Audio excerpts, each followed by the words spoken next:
Hello, and welcome to the Storybook Chuds podcast. Today, we will be welcoming an accomplished author who was once a wanted criminal on the run, winning awards like the Michael L. Prince Award and the Robert F. Silbert Informational Book Medal winner. Let's give a warm welcome to the man who transported hundreds of pounds of weed across the Big Blue, Jack Gantos. Do you really have to welcome me as the man who smuggled hundreds of pounds of weed across the sea? Hey man, I'm just doing my job. Alright, let's get down to business. So, let's talk about your life in this book, Hole in My Life, by, of course, Jack Santos. As a kid, you had a strong connection with your dad, is that right? Yeah, he really helped me to become who I am today. Even the low times in my life, he was always there for me. Wow, that's incredible. Through the beginning of the story, you're struggling to find yourself and trying to finish school while your parents kept moving. That must have been so hard on you. Yeah, it was hard at times, but I got used to it because it happened so often. I always said I'm great at making acquaintances. The story gets interesting after you move to San Juan, Puerto Rico. Yeah, that's a crazy place, dude. I have memories of working there, going to the casino, and drinking all the time. But my life really started to change when I moved back to Florida. Oh yeah, you lived with the Bacon family. You were such a chud to them. I remember reading something about how you got so blackout drunk you threw up all over their house. Then I got kicked out and had to live in my car for a time. Bruh. But I found a small crappy motel called the King's Court. That's where I had my first interaction with drugs, specifically hash. Smoke weed every day. Oh no. Oh, so you must have been hooked pretty fast then, right? No, no, no. No way, dude. You I hated it at what? first. I started to like it after my friend Tim Scanlon put me on. He graduated a year before me. He was going to Florida State for medicine. Dang, that's crazy. Then he scammed me. Short story is, I lost most of my money and then moved right back to work with my dad. Then I believe on pages 66 through 67, you met a man with a scar on his face, Rick. Rick asked you to make a crate with a fake bottom, and then he paid you in hash. He also gave you the task to sail to New York with a lot of hash, right? Yeah, I was super excited about that. I mean, $10,000 reward? It's crazy for my circumstances. I was totally about to take that risk.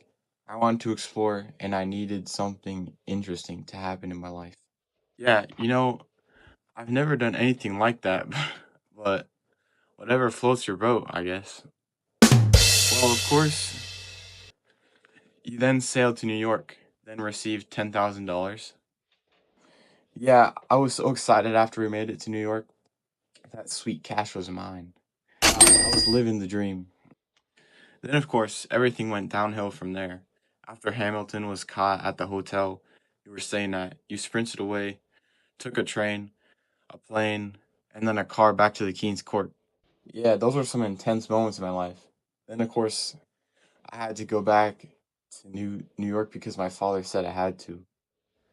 To It was really hard for me to go back on my own will because who knows, I could be locked up for a long time or I could continue on the run. What a predicament, my friend. You then went to trial and were sentenced to 6 years in prison. How did you feel in that moment? I felt horrible, like I had made a mistake. Why did I get caught? Why did I do this? Sorry to hear that, but it seems like you started to change your life around in jail. You started to write. You started to rethink your life. All that time really made me question my life. Like, what am I going to do after this? I really made an effort in my writing, though. I wrote so many things in a book, but when I left, they wouldn't allow me to take it. Hopefully, that will affect some other prisoner's life. Maybe even help them to change. Aww. That's cool, man. Last question for you. When I Read this book, I thought the theme was that how people react to their mistakes defines who they are. This is obviously seen throughout the book because you go from drug dealer, who you are today, a successful author. What do you think makes up a person's personality or essence? Well, I think past experiences, parents, and the people you surround yourself with are the large factors. But honestly, it's how you react to those situations. That's what makes us who we are. Wow, that was deep, bro. Last question for you. What was your purpose for writing this book, and how has it affected your daily life? Great question, Ben. My purpose for writing this book is to show people that drugs are bad, and trying to get a quick solution isn't the way. Put in the work and get the achievements. The achievements and money will follow. By never giving up on yourself, you can accomplish anything. This experience has changed my life forever. I'm forever grateful for everything I have.